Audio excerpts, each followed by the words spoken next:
Importante kayo ang mga kaunuran para sa paglihok sa atong lawas.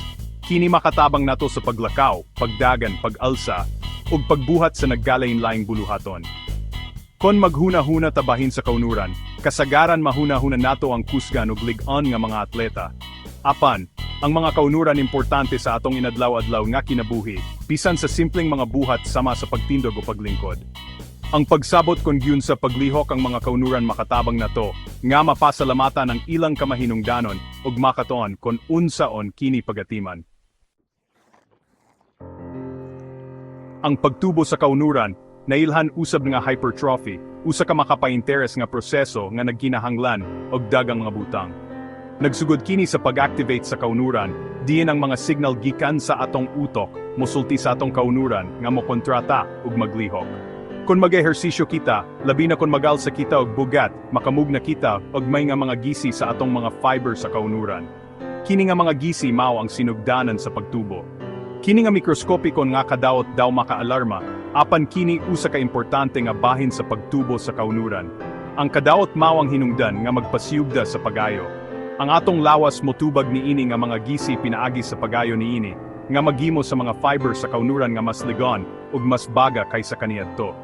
Ang proseso sa pagayo mao ang yawi sa hypertrophy. Kini nga proseso sa pagayo gitabangan sa hustong nutrisyon ug pahulay. Ang pagkaon og protina ug ang paghatag og igong pahulay sa lawas makatabang sa mas paspas nga pagayo ug pagtubo sa kaunuran. Dagang mga butang ang makaimpluwensya sa pagtubo sa kaunuran, gikan sa atong mga ehersisyo hangtod sa atong pagkaon ug pahulay.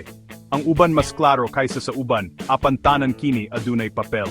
Ang ehersisyo, labi na ang strength training, importante kayo para sa pagtubo sa kaunuran.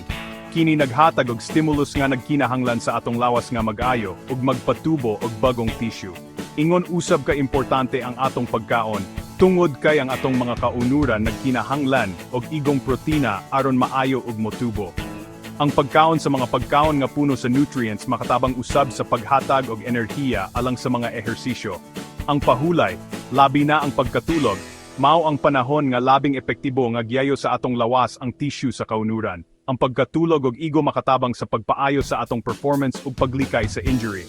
Gawas niining mga importanteng butang, ang edad, gender, ug genetics adunay usab papel. Kini nga mga butang makaapekto sa abilidad sa usa ka tawo nga magpatubo og kaunuran. Pananglitan ang mga batanon kasagaran mas dali nga makatubo og kaunuran tungod sa kalainan sa hormone. Ang mga hormone sama sa testosterone ug growth hormone makaapekto sa pagtubo sa kaunuran. Ang genetics makaapekto sa klase sa fiber sa kaunuran ug sa produksyon sa hormone nga makaimpluwensya sa potensyal sa pagtubo sa kaunuran sa usa ka tawo. Ang lahi-lahi nga body types ug genetic predispositions makaapekto sa resulta sa atong mga paningkamot sa gym.